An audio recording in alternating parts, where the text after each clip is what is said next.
Yo, yo, yo. Sir Lemon back at it again para sa panibagong video.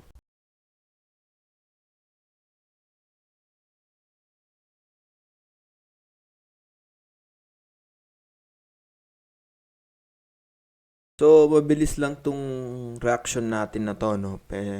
Medyo hindi lang ako natutuwa sa mga nakikita ko na mga ganitong mga video, no?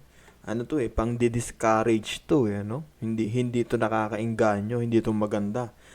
Pangit to sa paningin ng mga aspiring OFW, no, na mga kababayan natin. So, panoodin na natin tong video na to. Hindi na mahalaga kung sino nag-upload ng video na to. Gusto ko lang himayin tong pinakita niya.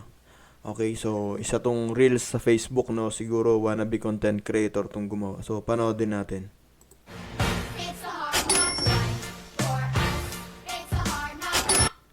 Alright, sa simula ng video is pinakita niya na payday, ano? Sabi, payday in Canada. So obviously, nasa Canada si Totoy Mola. And si Totoy Mola, sabi niya is payday. Ang sahod niya is 3-2. So, hindi malinaw dito mga ka-lemonade kung yung 3-2 niya is weekly, bi-weekly, or monthly. So, ituloy natin. Payday niya 3-2. And then, pinakita niya house. Sabi niya, tapos negative. So, ito na assuming ito yung mga expenses mga ka-lemonade, okay?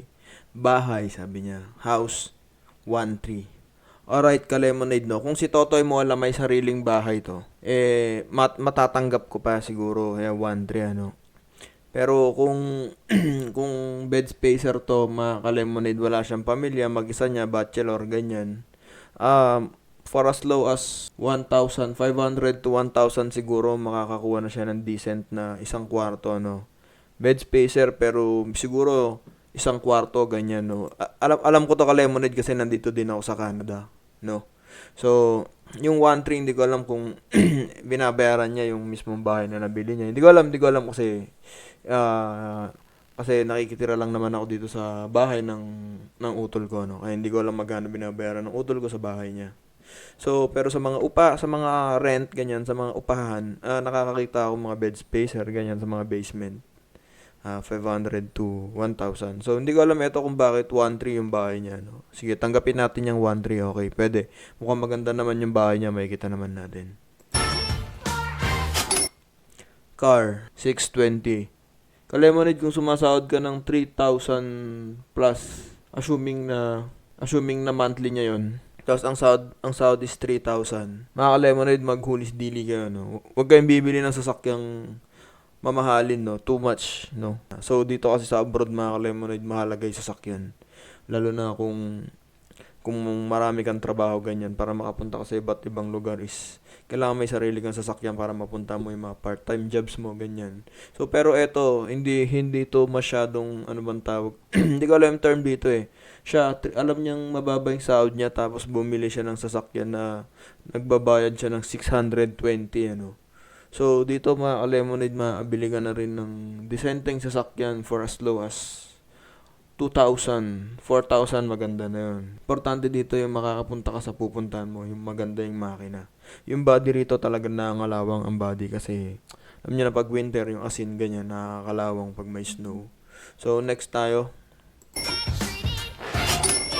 hydro. So ito mga ano tawag dito sa mga gantong bills, utility bills ba ang tawag dito? So hindi ko alam kung anong tawag dito na bills na yun, utility bills or whatever. Basta ito, wala tayong reaction dito sa 200, wala akong alam dyan. Car insurance 220, ito katanggap-tanggap to mga ka-lemonade yan. Somewhere around $200 din ang naririnig ko na parang insurance ng utol ko, car insurance. Tumataas daw to pagka na-aksidente ka, ganyan. So, ayan. Grocery, 500, pwede na. Phone bill, 150. Mga ka-lemonade, pumunta ako ng Canada, may dala akong cellphone. Dala ko tong cellphone ko, Android phone ko from Philippines, no? And then, kumuha ako ng plan, 40 gig. 40 gig sa Fido, no? Binabayaran ko lang is $50 monthly. So, may discount pa yon yung may sasign upan ka na parang referral, ganyan. Kung may Fido user, tapos pa-register mo sa isa pang FIDO user gamit yung link mo is less $5.